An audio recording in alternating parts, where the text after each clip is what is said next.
Bapak Ibu, saudara-saudara yang dikasih Tuhan, terima kasih atas kesempatan saya boleh ada di tempat ini. Tentu karena Pak Sam mengizinkan untuk maju di tempat ini ya. Kalau bulan lalu saya ada kesempatan ada di Ecclesia Mission karena Pak Sam mengundang saya. Hari ini saya khusus di tempat ini karena saya minta kepada beliau untuk diberi kesempatan. Ya, karena yang lalu tidak sempat waktunya bersama. Ya. Jadi kali ini saya datang di Sydney itu karena ada teman pendeta Pak Sam tahu, Pak Surya, yang sebetulnya beliau sedang berlibur, tapi kemudian mengajak saya karena kami cukup dekat bersama istri. Jadi beliau bersama istri, saya bersama istri untuk retreat berdua saja. Jadi berempat jadinya ya. Jadi rencana mau di luar kota, akhirnya jadinya di Sydney supaya tidak kemana-mana begitu ya. Jadi sudah seminggu yang lalu dan minggu depan kami akan kembali, teman saya akan kembali ke Perth dan saya akan kembali ke Pekanbaru. Bapak Ibu Saudara, saya Pendeta Hadi Widodo dari Pekanbaru, Gereja Kristen Kalang Kudus. Ada Pak Tommy dan Ibu. Saya dulu pernah di Makassar selama 11 tahun, 90 sampai 2001 sebelum kami pindah ke Pekanbaru. Bapak Ibu semuanya, saya sangat senang sekali boleh berbagi kepada kita, khususnya karena gembala kita di tempat ini sangat welcome dengan pemuritan. Jadi pemuritan itu bukan program, pemuritan itu bukan event, tapi pemuritan yang dimaksudkan hari ini adalah sebagai gaya hidup kita, lifestyle. Ya, jadi untuk cari istilah itu berbulan-bulan saya ya, 10 tahun yang lalu. Apa sih yang menyebabkan gereja di Singapura, Evangelical Covenant Evangelical Free Church itu begitu berkembang? Dari 17 orang 40 tahun yang lalu jadi hampir 6.000 pada tahun ini. Apa yang menyebabkan? Di Singapura, bukan di pelosok desa, orang semua bisa berpikir, tapi dia bisa berkembang dengan begitu dahsyat. Apa yang menyebabkan? Itu sebabnya pada 10 tahun yang lalu kami gabung dan sampai hari ini kami masih konsisten melakukannya di Pekanbaru. Nah, Bapak Ibu Saudara, kenapa ini penting sekali? Kenapa kita harus mengerjakan itu di dalam kehidupan kita? Saya senang sekali tadi Pak Sam mengatakan, Pak, di sini ada yang umur 86, 90 tahun, wah luar biasa ya. Saya percaya di Australia ini mungkin ya, yang 100 tahun lebih itu banyak gitu ya. Jadi masih banyak kesempatan kita untuk mengisi kehidupan yang dianugerahkan Tuhan. Jadi apa sih yang penting di pemuritan ini? Saudara, sedikit sebelum kita masuk tema, saya ingin memulai dengan begini. Setiap kita ini, saya berharap sudah menjadi Kristen. Sudah jadi Kristen itu apa maksudnya? Sudah percaya Tuhan, sudah menerima Tuhan sebagai Tuhan dan Juru Selamat pribadi. Itu Kristen, ya. Jadi Kristen itu bukan, nih Pak, KTP saya, ID saya Kristen Pak, bukan kayak di Indo ya, bukan. Tapi sudah menikmati hidup sebagai orang percaya. Sebetulnya itu yang menjadi julukan Kristen itu yang ditulis di Kisah Rasul 11 ayat 26b. Kenapa mereka disebut Kristen? Karena mereka mengikut Kristus. Jadi Kristen itu bukan karena distempel agama Kristen, bukan saudara. Jadi ada kekeliruan yang luar biasa pengertian ini. Jadi karena mengikut Kristus maka disebut Kristen, orang-orangnya Kristus. Nah saudara, saya percaya kita semua tahu setelah percaya Tuhan, maka seal sebagai penghuni surga itu berlaku. Ya, karena di dalam kisah Yohanes 1:12 dikatakan setiap orang yang percaya menjadi anak Allah. Jadi begitu kita bilang Tuhan terima kasih, aku mau jadi anakmu, aku mau terima engkau sebagai Tuhan dan Juru Selamat pribadi. Amin. Seal itu berlaku saat itu. Artinya kalau saudara dan saya hari ini Tuhan izinkan kembali ke surga dengan berbagai alasan, jangan takut, pintu surga terbuka untuk kita semua. Itu otomatis.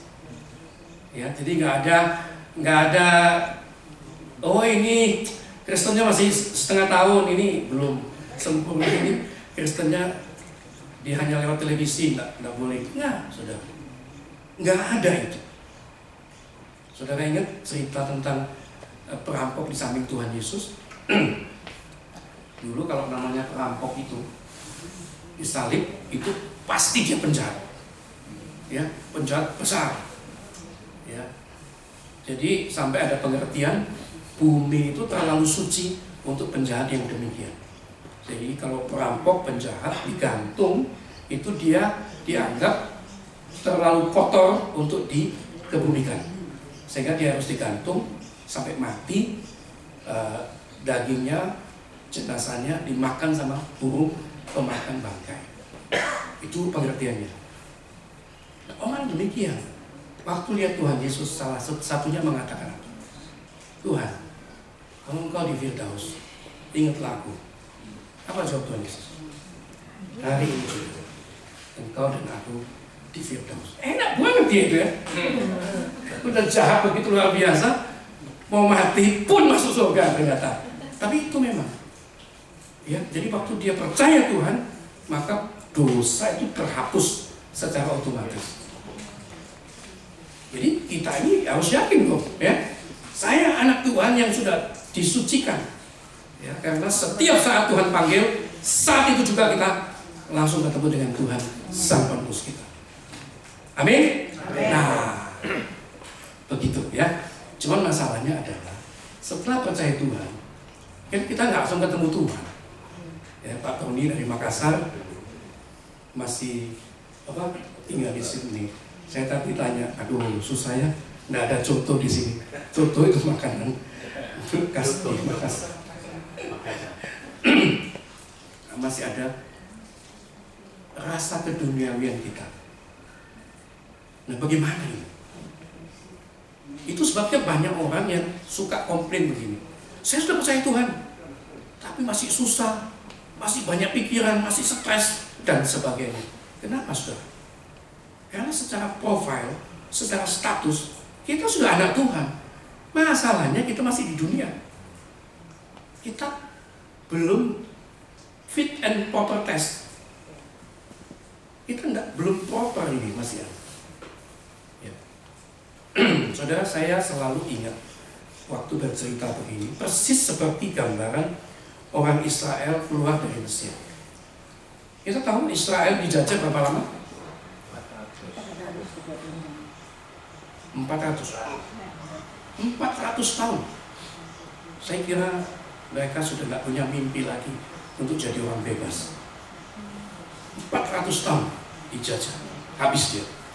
Satu kali Tuhan bebaskan dan dijanjikan tanah perjanjian.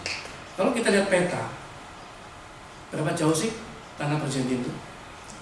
Ada 2000 kilo? Enggak ada. Mungkin 1000 lah ya. Kurang lebih 1000 lah ya. Kalau 1000 itu kalau terbang sini ke Melbourne ya, 1 jam saja. Kalau jalan kaki mungkin sebulan, Pak.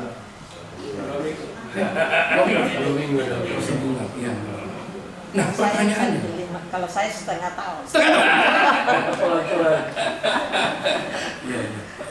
Pertanyaannya, kenapa orang Israel dari tanah perbudakan itu menuju tanah perjanjian perlu 40 tahun? Ya kan? 40 tahun sampai satu generasi habis. Ada yang kemarin seorang pendeta mengatakan, loh itu kan karena mereka yang salah, akhirnya diputar-putar sama Tuhan. Iya, it's okay. Cuma yang ingin saya katakan adalah waktu mereka dari tanah perbudakan menuju tanah perjanjian, Tuhan ingin supaya ada proses yang terjadi pada saat mereka masuk tanah perjanjian.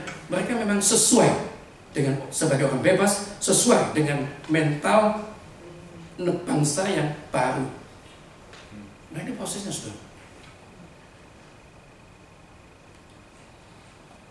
Itu yang seringkali kita tidak membayar. Tahun 85 saya masuk seminar di Malang. 5 tahun, saudara. Apa itu itu seminari? Seminari itu beda dengan sekolah teologi biasa. Karena seminari itu artinya pembibitan, pelatihan, pembinaan. Jadi kalau masuk di situ harus bersedia dibibitkan, dibina, dilatih untuk jadi hamba Tuhan setelah 5 tahun kemudian. Saya masuk, teman-teman ini 52 sudah. 52. Saya lulus tahun 91, wisuda 12. 40 dengan berbagai alasan meninggalkan tempat.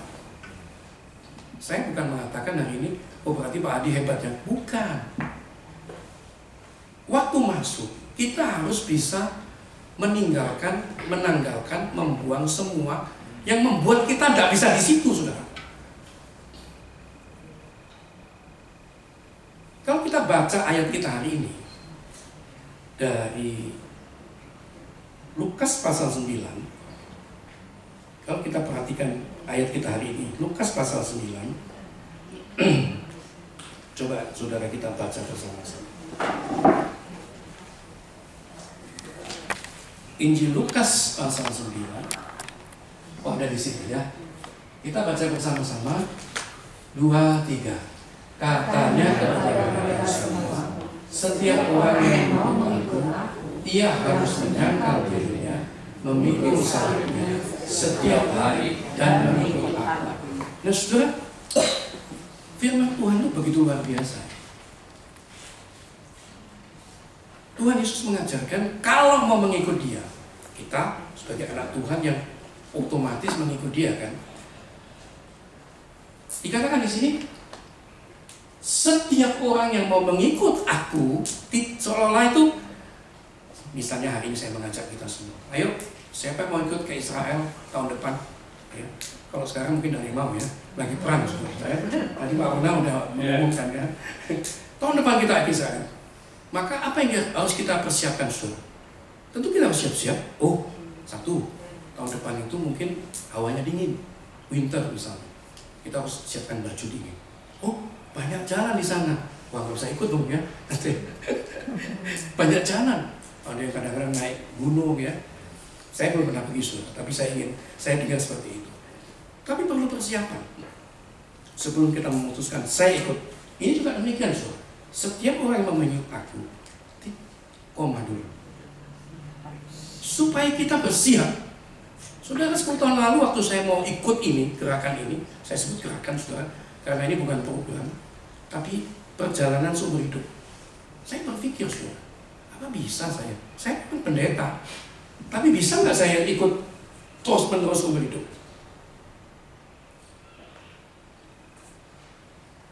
Tidak mudah.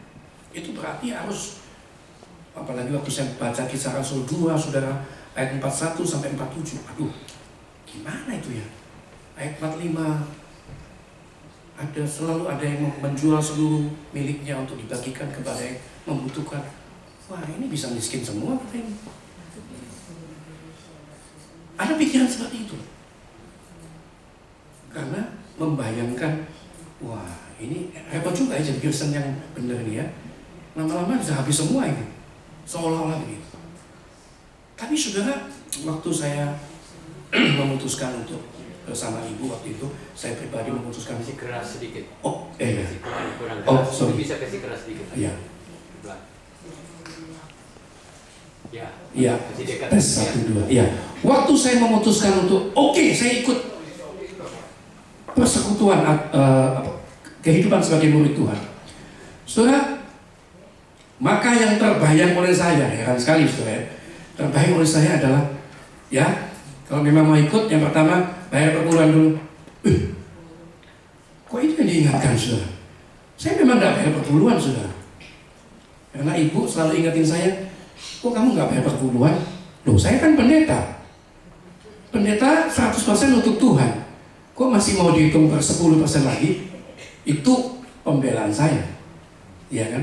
Tapi waktu saya mau Tuhan jadi seseorang yang sebagai murid Tuhan, hidup sebagai murid Tuhan sepanjang umur hidup saya, langsung muncul di pikiran saya, bayar perpuluhan. Oh gitu ya, oke. Jadi sejak saat itu, saya ingat Oktober 2013, saya mulai membayar perpuluhan. Bukannya perpuluhan, saudara. Saya menyiapkan persembahan khusus untuk sepanjang bulan saya kasih Tuhan dulu. Saya nggak mau persembahan itu, ini ada sisa berapa yang kasih untuk Tuhan. Nanti minggu depan, oh iya, di kantong sini masih ada uang. Ini untuk Tuhan ya. Saya nggak mau begitu. Saya mau kasih yang terbaik. Saya doa Tuhan, saya mau kasih Engkau yang terbaik. Seperti Engkau memberkati saya juga yang terbaik begitu. Wah, saya doa waktu saya jalankan itu satu aja loh ya, belum yang lain loh. Tuhan luar biasa menjaga saya. Coba kita bayangkan ayat-ayat firman Tuhan yang kita ikuti, kita amini, kita kerjakan itu. Wah, saudara, itulah pemuritan yang sejati. Itulah persiapan yang dimaksud di sini. Poin pertama, coba. Yang setelahnya, satu lagi. Nah, poin yang pertama ini adalah tentang menyangkal diri. Setelah kita bersiap, kita diingatkan. Yang pertama, syarat untuk sebagai murid Tuhan itu hidup dengan menyangkal diri. Menyangkal diri itu apa? Seperti tadi saya katakan, menanggalkan semua yang mengganggu perjalanan hidup sebagai murid Tuhan. Saya waktu di seminari, kenapa teman-teman nggak bisa? Karena masih ingat hidup yang lalu. Kami di seminari itu tidur, bangun, makan, belajar di kelas self study, semua ada jamnya. Teng bangun jam 6, teng bangun makan, ya. Teng belajar, nanti malam juga begitu. Teng jam 9 siap-siap istirahat, jam 10 matikan lampu. Itu 5 tahun saya jalani itu. Jadi, wah, jadi hamba Tuhan enak ya. Ada prosesnya, saudara-saudara. Nah, dibentuk itu. Kalau nggak menyangkal diri, waduh, ada teman dulu yang karena dia hidupnya oke ya, jadi bajunya itu nggak pernah dicuci, saudara. 1 minggu dia kumpulin, kami di Malang waktu itu dia kirim ke Surabaya, karena orang tuanya di Surabaya. Wah, ya bisa saja sih, tapi tidak bentuk. Kalau saya kan cuci sendiri, saudara, ya. Cuci itu jemurnya di lantai 3, saudara. Yang celaka, begitu jemur, mau belajar di bawah, hujan, saudara. Itu lari lantai 3 itu kayak tinggi sekali, mau menyelamatkan cucian itu, supaya tidak kehujanan. Itu salah satu cerita kehidupan di seminar. Jadi dia harus menyangkal diri. Terus yang kedua, saudara, dia harus memikul salib. Saudara, salib ini kan lambang penderitaan sebetulnya. Ya, berkorban lambang penderitaan. Tapi memang kita mengikut Tuhan itu selalu ada bayang-bayang begini. Mungkin ada di antara kita yang bilang, wah, kalau gitu aku nggak mau deh, susah sekali. Enggak, saudara. Tidak. Karena yang paling susah sudah dikerjakan oleh Tuhan Yesus di atas kayu salib. Kita nggak akan ke sana. Tidak melampaui Tuhan. Dan salib ini, saudara-saudara, kebanyakan adalah kita mengalahkan diri kita sendiri. Ada satu lagu itu yang bagus kan? Ya, ku ada 3 musuh. Nggak tahu saudara pernah dengar nggak? Mungkin Pak Tony pernah ya, karena ada PPK. Jadi dunia ya, kemudian juga yang paling berat itu adalah ya, diri kita sendiri. Itu yang sulit. Misalnya kita diberkati Tuhan dengan luar biasa, bagaimana kita bisa membuat kita membatasi karena kita ingat orang lain, gitu. Jadi mengajarkan membatasi diri, bagaimana kita juga ingat orang lain di dalam kehidupan yang sementara ini. Itu sebetulnya itu aja, saudara. Karena Tuhan yang maunya, Tuhan juga itu.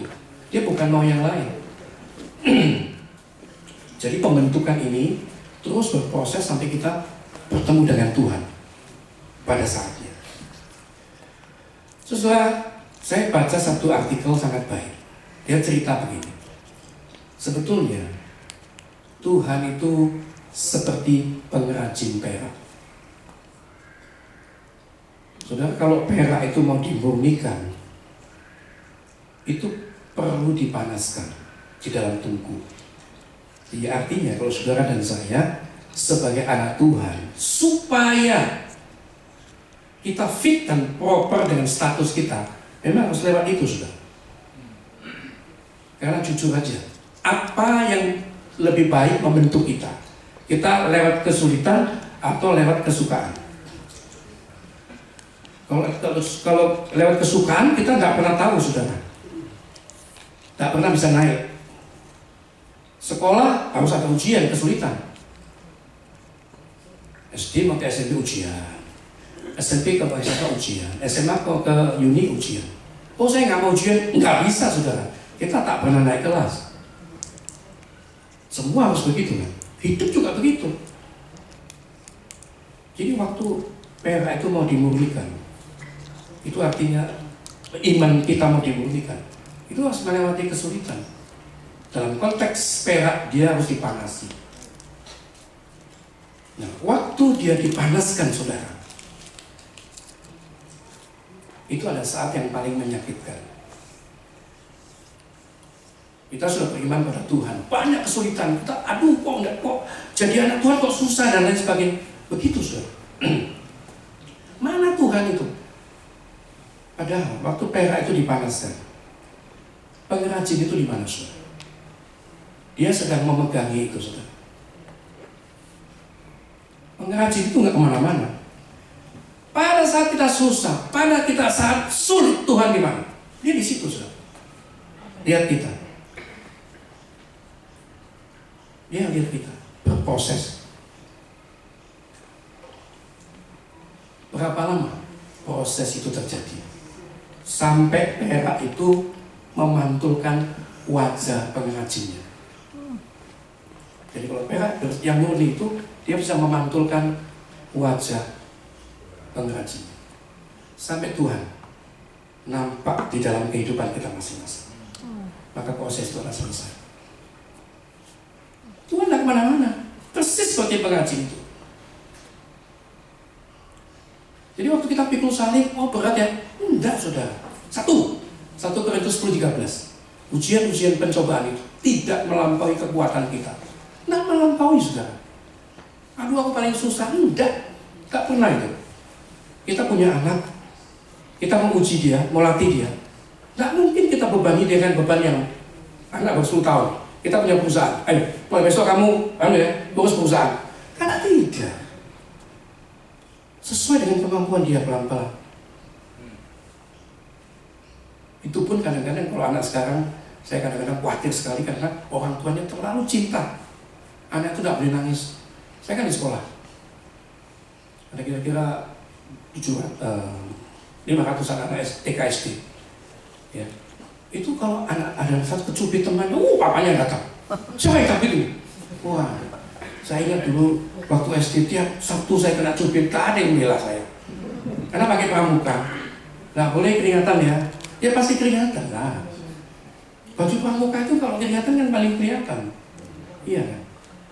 Begitu masuk langsung, gitu ya, udah merah. Ya diam-diam aja. Ini baru kecepat sedikit, jatuh sedikit. Ada anak yang jatuh, ada terkelupas gitu. Tolong ya yayasan ini dikasih bantalan supaya kalau jatuh tidak luka anaknya. Saya bilang kasih tau dia, itu jalanan banyak yang berlubang, suka kasih bantalan pemerintah. Nggak masuk akal gitu. Saya yang berlebihan. Karena waktu kita dilatih itu kita jadi orang yang betul-betul satu hari akan kuat. Jadi memikul salib itu bukan sembarangan. Kalau kita udah salah ya sudahlah ya. Itu bukan memikul salib. Ya Tuhan tidak izinkan berselingkuh misalnya. Terus ada perselingkuhan. Terus aduh ini saya pikul salib. Bukan itu. Itu bukan memikul salib. Itu menuai dosa itu. Beda. Ya. Jadi nggak sama. Jadi salib selalu berkaitan dengan firman Tuhan, selalu dengan yang kita lakukan di dalam kehidupan kita.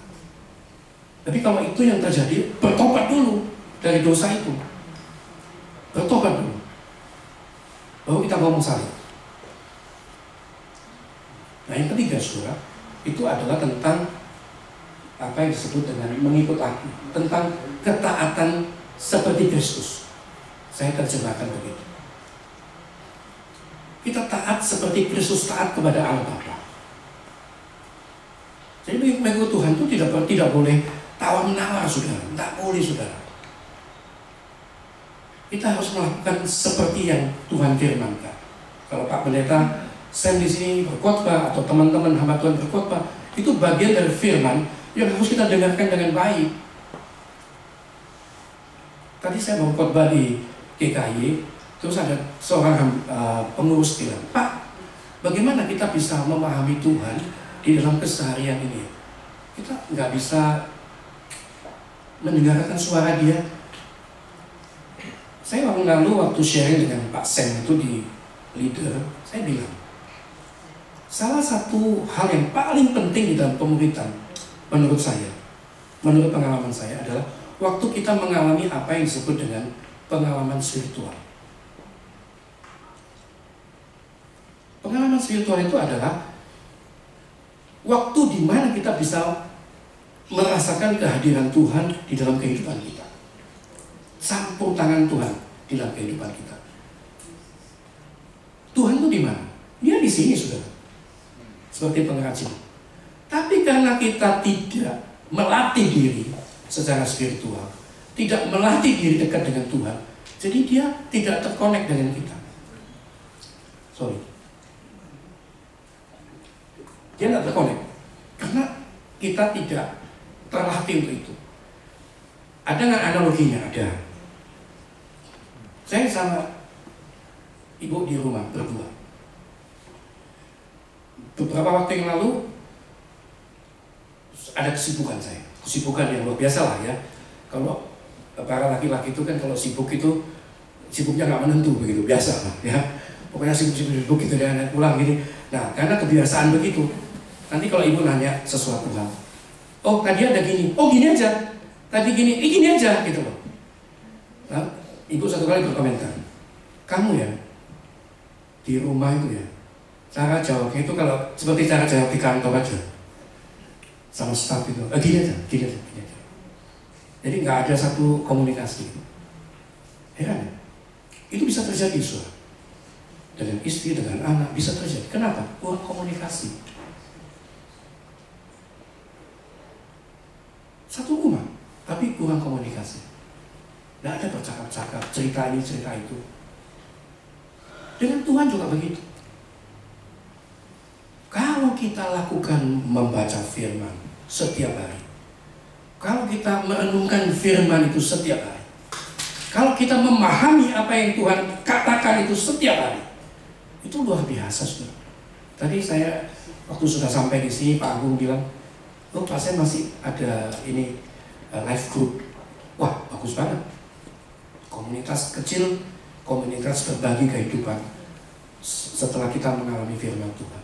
Bagus sekali, saudara. Keseharian itu harus dilatih begitu rupa sampai kemudian kita itu bisa membaca Tuhan itu di dalam kehidupan kita. Tadi Bapak itu nanya sana, berapa lama itu Pak? Enggak tahu. Itu masing-masing. Masing-masing. Jadi proses itu proses yang berlangsung, kita berbeda satu sama lain. Tapi harus dikerjakan. Kalau nggak dikerjakan ya nggak dapat dapat, saudara. Saya aja yang pendeta begitu ya. Kalau nggak dekat bisa salah baca, saudara.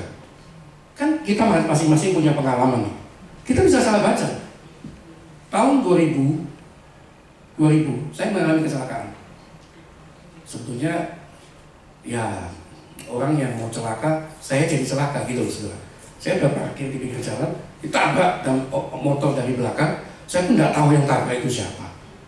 Padahal sudah kalau di Indonesia itu kan parkir itu kan ada badan jalan dan pinggiran yang tanah. Saya sudah parkir di situ. Begitu buka pintu, buah gitu, kayak motor, pecah di sini, saudara. Kena pintu. Setelah 2 minggu meninggal dia. Waduh, cilaka. Itu stres berat saya. Gak pernah kepikir kan mengalami begitu. Tapi Tuhan begitu baik. mengatur ini nanti itu, semua teman-teman semua bantu, akhirnya lewat proses itu. Nah waktu itu saya sedang bergumul mau pindah kota, jadi nggak pindah-pindah, seolah-olah hari itu Tuhan ngomong nggak mau pindah, sekarang begini, pindah nggak sekarang? Jadi saya pikir ya memang harus pindah Tuhan, gitu. Jadi saya pindah, ya kan, dari Makassar ke Pekanbaru. Setelah 10 tahun, 15 tahun di Pekanbaru, baru saya bisa baca lagi kisah itu. Beda ternyata. Waktu itu saya nggak mau pindah karena saya takut. Tempat itu terlalu berat, saya takut. Jadi Tuhan izinkan saya mengalami kecelakaan dan selesai dengan baik tanpa satu apapun terjadi kepada saya. Seolah-olah Tuhan itu mengatakan, kamu mengalami A sampai Z, kan nggak masalah. Jadi apa yang kamu khawatirkan? Aku pelihara kamu seperti ini. Baru kebacanya 15 tahun setelah itu. Bayangkan saudara, kita bisa salah baca. Orang tua menggembleng dengan keras gini-gini, kejam orang tua saya. Padahal sedang lewat, oh memang baik. Itu loh maksudnya. Tapi kalau kita belajar dekat dengan Tuhan, kita bacanya lebih cepat. Ya, Bapak Ibu Saudara, di dalam hidup kita ada yang namanya kebetulan. Siapa yang suka mengalami kebetulan? Kebetulan. Aduh, pas saya mau ada itu. Ya, pas ini ada itu. Siapa yang suka begitu? Kebetulan. Hari ini saya kasih tahu, tidak ada kebetulan sebagai orang Kristen. Tidak ada, saudara. Karena begitu kita perlu, dia langsung intervensi. Tuhan langsung intervensi. Selalu itu. Nah, ya kan? Jadi kita tidak, oh aku untung ya. Untung tidak ada. Jadi kalau kita taat kepada Tuhan, saudara-saudara, maka kehidupan kita ini akan berbeda. Ibadah minggu itu harus, tetapi setiap hari baca firman itu tidak boleh ditinggalkan. Life group harus diikuti karena kesempatan berbagi kepada saudara-saudara yang lain. Saudara, perjalanan pemuritan itu begitu gampang. Tapi orang selalu kurang, tidak mau melakukannya, tidak mau bayar harga. Cuma amin, iya benar ya, bagus juga itu, gitu. Kita nggak mau melakukannya. Jadi hari ini saya mengajak kita untuk tidak sekedar tahu kebenaran, tapi hari ini saya mengajak kita untuk melakukan kebenaran itu. Perumuhan bayar, saudara. Mengasihi orang yang tidak suka sama kita, lakukan, saudara. Mengampuni orang lain, kerjakan itu. 70 kali 7. Itu maksudnya. Sulit menderita, saudara, sekali lagi. Tidak ada beban, tidak ada tanggungan yang melampaui kemampuan kita menanggung. Bahkan ayat 1 Korintus 13, pada saat kita mengalaminya, Tuhan memberikan jalan keluar. Luar biasa, saudara. Luar biasa. Ya, jadi jangan khawatir untuk hidup sebagai murid Tuhan. Kalimat terakhir ini menutup khotbah saya. Percayalah, pilihan hidup menjadi murid Tuhan akan menjadi pilihan terbaik yang kita pernah lakukan. Saudara, saya hari ini di Australia kali ini itu adalah bagian dari itu. Setelah 10 tahun mengerjakan pemuritan, ada sukacita gerakan yang luar biasa. Pengen berbagi, pengen kasih tahu. Jangan sia-siakan kesempatan menikmati hidup sebagai murid Tuhan. Status itu satu hal, saudara. Tetapi hidup sebagai murid-murid Tuhan yang diberkati oleh Dia setiap saat, itu pengalaman yang luar biasa. Itu tidak mengenal umur, saudara. Ya, karena kita ini sebelumnya adalah manusia kekal. Hanya bajunya aja nggak tahan, saudara. Baju kita ini kan, kemah kita ini kan kemah sementara. Setelah 100 tahun banyak masalah. Ya kan, nanti apa yang rusak, kayak mobil tua lah, ya. Diperbaiki satu, rusak yang kedua. Diperbaiki yang kedua, dalamnya rusak. Ya, jadi banyak persoalan. Ya, karena memang nggak bisa. Ini umurnya mungkin 100 tahun saja, nggak bisa lewat. Biasanya begitu. Kalau ada yang 105, 110 itu khusus ya, itu khusus. Tapi kalau mau sehat mulai hari ini, ya makannya diperhatikan, ya kan? Kemudian istirahatnya diperhatikan, tidak boleh stres, kan itu ya umumnya ya. Sehingga kita lebih tahan menghadapi berbagai hal. Mari kita berdoa bersama-sama. Tuhan Yesus, terima kasih untuk sore hari ini. Kami boleh bersama-sama menikmati firman yang mengingatkan bagaimana seharusnya kami hidup sebagai murid Tuhan.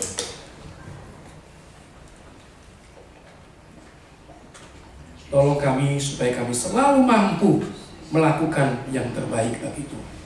Kalau di dalam pergumulan kami ada kesulitan, kami ada tekanan, kami ada masalah, Engkau sendiri yang campur tangan. Engkau begitu dekat, Engkau begitu ada bersama-sama dengan kami. Engkau bukan Allah yang tinggal di surga, tetapi Engkau adalah Allah yang Immanuel, Allah yang selalu beserta dengan kami di dalam kehidupan sehari-hari. Terima kasih Tuhan. Kami menyerahkan setiap jemaat-Mu di tempat ini. Senior-senior yang selalu memberikan semangat dan sukacita bagi Tuhan. Dan Engkau sendiri yang memberkati anak-anak, menantu, cucu yang ada di berbagai tempat di mana mereka hidup. Terima kasih Tuhan, berkati Pak Sam, berkati Bu Ruth, berkati semua pengurus yang ada di tempat ini. Kami bersyukur dan berdoa hanya di dalam nama Tuhan Yesus Kristus. Amin. Tuhan berkati kita semua.